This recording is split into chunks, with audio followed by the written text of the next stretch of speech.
పేదవాడి సొంతింటి కల నెరవేర్చేందుకు ప్రభుత్వాలు పక్కా ఇళ్లను నిర్మించి సొంతింటి కల సాకారం చేస్తామని హామీ ఇచ్చాయి. హామీ ఇవ్వడమే కాదు, గత బీఆర్ఎస్ ప్రభుత్వ హయాంలో డబుల్ బెడ్రూమ్ ఇళ్లు కూడా నిర్మించారు. ఎన్నికల ముందు డబుల్ బెడ్రూమ్లు ఇస్తామని ఊదరగొట్టారు, కానీ ఎన్నికల కోడ్ వల్ల పంపిణీ కాస్తా నిలిచిపోయింది. దీంతో డబుల్ బెడ్రూమ్ల వద్ద వాతావరణం చిన్న సైజు అటవీ ప్రాంతాన్ని తలపిస్తోంది. వీటి నిర్వహణ గాలి కొదిలేయడంతో నిర్మించి 4 ఏళ్లే అయినా శిథిలావస్థకు చేరాయి. నల్గొండలో డబుల్ బెడ్రూమ్లు ఎలాంటి పరిస్థితులు ఉన్నాయో మా ప్రతినిధి పాశం అశోక్ రెడ్డి వివరిస్తారు.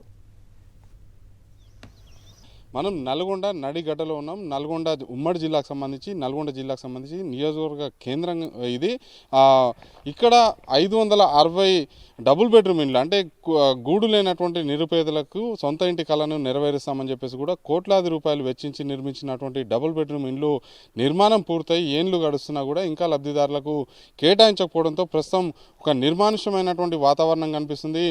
నిన్న మొన్నటి వరకు కూడా ఒక చిట్టడవిని తలపించినటువంటి నేపథ్యంలోనే ఇక్కడ చెట్లను కొట్టేసినటువంటి పరిస్థితి ఉంది. అయినప్పుడు కూడా ఇంకా పిచ్చి మొక్కలు అదే విధంగా ఉన్నాయి. ఎక్కడ జనావాసాలకి ఏమాత్రం ఉపయోగపడినటువంటి ప్రాంతంలో ఇక్కడ ఇండ్లు నిర్మించారు.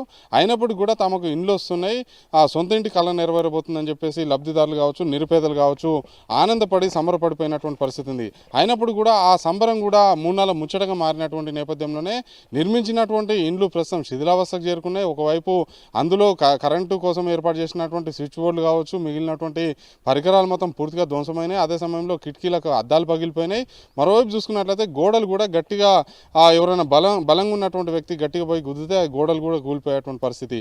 ఇది ఒక నల్గొండ నియోజకవర్గ కేంద్రం కలెక్టరేట్ ఆనుకొని నిర్మించినటువంటి 560 డబుల్ బెడ్రూమ్ ఇండ్ల యొక్క పరిస్థితి కాదు. మరికొన్ని చోట్ల కూడా దేవరకొండ కావచ్చు, మిర్యాలగూడ, సూర్యాపేట, కోదాడ, హుజూర్నగర్ లాంటి ప్రాంతాలు కావచ్చు, భువనగిరి, ఆలేరు లాంటి ప్రాంతాల్లో కూడా పూర్తి స్థాయిలో ఇదే రకమైనటువంటి దుస్థితి నెలకొన్నటువంటి నేపథ్యంలోనే కళ్ళు కాయలు కాసేలాగా కళ్ళలో ఒత్తులు పెట్టుకొని లబ్ధిదారులు తమకు ఇండ్లు ఆ కూలిపోయే గోడలు ఉన్నటువంటి ఇండ్లనన్నా కేటాయించకపోతారని చెప్పేసి కూడా ఏళ్లకేళ్ళు కూడా ఎదురు చూస్తున్నటువంటి పరిస్థితి. నిర్మాణానికి సంబంధించినటువంటి నాణ్యత ఏ స్థాయిలో ఉందో మనం ఒకసారి చూపిద్దాం. ఎందుకంటే ఒక ఇల్లు నిర్మించుకుంటే జీవితకాలం, అంటే దాదాపు 50 ఏళ్ళు, 60 ఏళ్ళు, 70 ఏళ్ళు కూడా వాళ్ళకు ఉపయోగపడేలాగా తలదాచుకునేందుకు అవసరమయ్యేటువంటి నాణ్యతతో నిర్మించుకుంటారు. కానీ ఈ గోడ పరిస్థితి చూసుకోవచ్చు. ఇది మొత్తం పూర్తిగా నిర్మించి 4 ఏళ్ళు కాలేదు, 4 ఏళ్ళు నిండలేదు, మొత్తం పూర్తిగా పగుళ్ళు వచ్చినాయి. మనతో పాటు బీజేపీ జిల్లా అధ్యక్షుడు నాగమర్షిత్ రెడ్డి ఉన్నారు. ఒకసారి చెప్పండి, అంటే ప్రధానంగా ఇక్కడ ప్రతి ఒక్క పేదవానికి సొంత ఇంటి కళ నెరవేరుస్తామని చెప్పేసి ప్రభుత్వం కావచ్చు, ఇక్కడ ఉన్నటువంటి ప్రజాప్రతినిధులు చెప్తున్నారు. మీరు ఇళ్ళని చూసారు, ఏం చెప్తారు?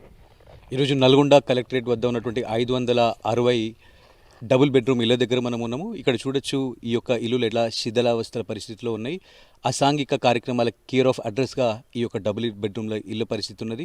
నాలాంటి రోడ్డు గట్టిగా గుద్దుకుంటే కూడా ఈరోజు ఇక్కడ గోడలు బద్దలు కొట్టే పరిస్థితి, బద్దలయ్యేటటువంటి పరిస్థితి ఉన్నది. అక్కడ చూసినా మనం అక్కడ అద్దం చూడండి, అద్దం కూడా లేదు. ఇక్కడ చూడండి మీరు, ఇక్కడ అంటే ఎక్కడ చూసినా కూడా అంటే లోపల ఎలక్ట్రిక్ బోర్డ్స్ ఉంటాయి, అవన్నీ కూడా మరి పీక్కొని పోయినరు. డ్రైనేజ్ ఫెసిలిటీస్ లేవు, ఇక్కడ ఎలక్ట్రిసిటీ ఫెసిలిటీస్ లేవు. ఎప్పుడు ఇస్తారు మీరు ప్రజలకి? ఇకనైనా వాళ్ళకి ఇండ్లు కేటాయిస్తే గృహప్రవేశం చేసుకుని ఆ కూలిపోయే గోడలో లేకపోతే పగిలిపోయినటువంటి అద్దాల మాటనో తలదాచుకునేటువంటి అవకాశం ఉంటుంది. మరి పాలకులు ఆ దిశలో ఆలోచన చేస్తారా లేదా అనేది కూడా వేచి చూద్దాం. నేను శ్రీనివాసరావు, పాశం అశోక్ రెడ్డి, సాక్షి టీవీ, నల్గొండ.